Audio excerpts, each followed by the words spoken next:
करुणा मुंडे सध्या आमच्यासोबत आहे। ताई, आज तुमची याचिकावर सुनवाई होणार आहे। काय याचिका दाखल केली होती आणि काय अपेक्षा आहे तुम्हाला? जैसे की याचिका दाखल केली होती मी कोर्टामध्ये बँड्रा कोर्टामध्ये।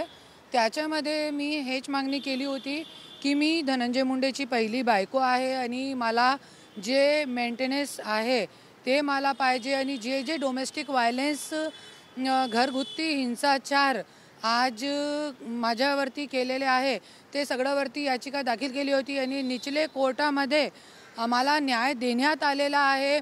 पहिली बायको म्हणून मी मेंटेनन्स मागितला होता, ते न्यायाधीश साहेबांनी आम्हाला दिलेला आहे। जास्त नाही, 15 लाख रुपयाची मागणी केली होती, पण जास्त न देता तरी पण 2 लाख रुपयाची मेंटेनन्स दिलेला आहे। तरी पण ह्यांना धनंजय मुंडेला आम्हाला 2 लाख रुपये पण द्यायचे नको आहे। त्याच्यासाठी ते ऑर्डरचे विरोधात ते सेशन कोर्टामध्ये गेलेले आहे। आमदारकी रद्द होण्याबाबत पण सुनावणी होती, पण त्याच्यामध्ये काय झालं, काही अपडेट आलेत का? नाही, जे आमदारकी रद्द होण्याचा जे केस आहे ते संभाजीनगर हायकोर्टामध्ये चालू आहे। लवकरच लवकर त्याच्यावरती पण सुनावणी होणार आहे। त्यांना नोटीस जाहीर करण्यात आलेला आहे आणि जे त्यांनी खोटा एफिडेविट दिलेला आहे त्याच्यामध्ये पण परलीमध्ये मी एक कोर्ट केस टाकलेला आहे की खोटा एफिडेविट दिलेला, ज्याच्यामध्ये 6 महिन्याची सजा आहे त्यांना। तो ते दोघी केस आहे, त्याच्यावरती अभी 4 तारखेला परत सुनावणी आहे। मंत्री जयकुमार गोरेवर काही दिवस पूर्वी एक महिलांनी आरोप केले होते, त्या महिलांना आता खंडणी प्रकरणात पोलिसांनी अटक केली आहे। 3 कोटीची त्यांनी मागणी केली होती, 1 कोटी घेताना अटक केली आहे। काय प्रतिक्रिया तुमची? मी याच्यावरती काय सांगू शकत नाही। असे कोणी महिला कोणतेही फोनवरती मतलब आता मला पूर्ण माहिती नाही आहे आणि दरवेळे महिलाही जरी खरी आहे असं पण आपण सांगू शकत नाही, पुरुष वाईट आहे असं आपण सांगू शकत नाही। त्याच्यामुळे मी आजपर्यंत जे गोरे काय नाव आहे त्यांचं, जयकुमार गोरे भाऊवर मी काय टीका टिप्पणी काय केली नाही, क्योंकि आज आपल्याला काय माहिती नाही आहे काय आहे त्यांच्या, काय नाही आहे, कशाला महिलासोबत बोलत होते, हे सगळ्या गोष्टीवरती जरी आपल्याला काय माहिती नाही आहे तो आपण कशाला ना त्यांना काय बोलू शकतो। दिशा सालियानचं प्रकरण एकदा पुन्हा चर्चेत आलेलं आहे। त्याच्यामध्ये दिशा सालियानच्या वडिलांनी याचिका दाखल केल्या आहेत। त्या प्रकरणामध्ये तुमची काय प्रतिक्रिया आहे? कारण तुम्ही पण काल एक मागणी केली होती की जसा दिशा सालियानला न्याय देण्यासाठी मागणी केली जाते तसा पूजा चव्हाणला पण न्याय मिळावा अशी तुम्ही मागणी केली होती। दिशा सालियानना न्याय भेटो ही माझी पण इच्छा आहे। खूप खूप अभिनंदन करते मी न्याय मागणीसाठी। पण दिशा सालियान सोबत सुशांत सिंग राजपूत त्यांची पण पूर्ण चौकशी व्हायला पाहिजे। असं कसं एक सुपरस्टार ज्या वेळे त्यांचा एकदम पीक टाईम चालत होता त्यावेळे कसं त्या एक फाशी घेण्याचा असे कृत्य करू शकतात, त्यांची पण चौकशी व्हायला पाहिजे। आणि जे पूजा चव्हाण प्रकरण होता त्याच्यावरती खूप लक्ष आणि CBI चौकशी करण्याची गरज आहे, क्योंकि तुम्हाला माहिती आहे ज्या वेळे पूजा चव्हाण प्रकरण आला होता पूर्ण मीडियावरती TV9 वरती पण त्यावेळे पण मी आवाज उचलली होती आणि TV9 वरती ABP माझ्या सगळी मीडियावरती पूर्ण पुरावे पण आहे की कसं कसं त्यांच्या ती प्रेग्नेंट होती आणि त्यांचा मर्डर करण्यात आला, तिला पण 20 मंजिलवरती फेकलं गेलेला आहे। तो आज महाराष्ट्रामध्ये काय चालू आहे? आणि त्यावेळे संजय राठोरला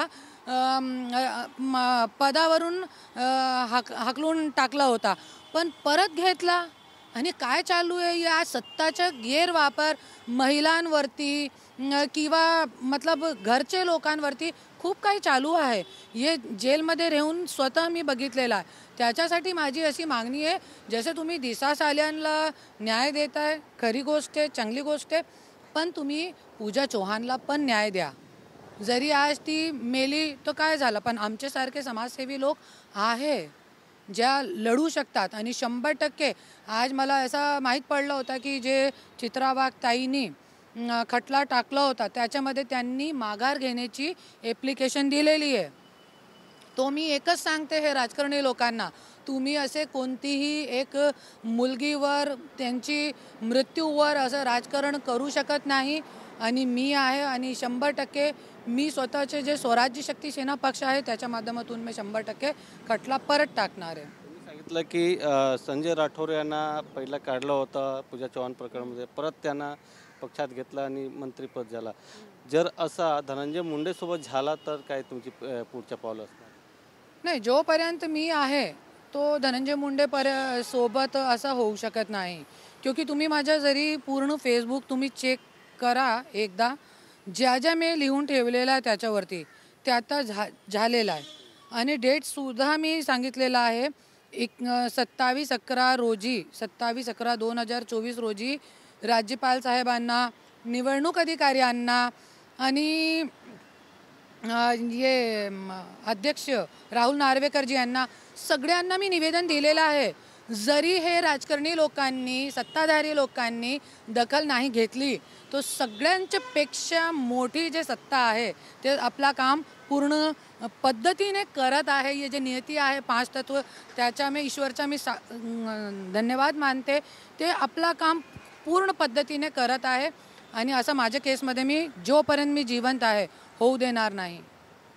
यांच्या आजी आमदारकीचा राजीनामा कधीपर्यंत होऊ शकतात काय तुम्हाला? बहुतेक जास्त 6 महिने आणि बहुत काही झाला डेट पडली. क्योंकि आज आमच्या केसामध्ये काही हे नाही, आज पूर्ण पुरावे आहे माझ्याकडे, पूर्ण पुरावे आणि काही सारे असे फिजिकल विटनेस पण आहे, साक्षीदार पण आहे, जे लोक गवाही देण्यासाठी पण तयार आहे. तर त्याच्यामध्ये जास्त काही नाही, 6 महिने बहुतेक 9-10 महिने. कॅमेरामॅन नरसिंगसह गोविंद ठाकूर, TV9 मराठी, मुंबई.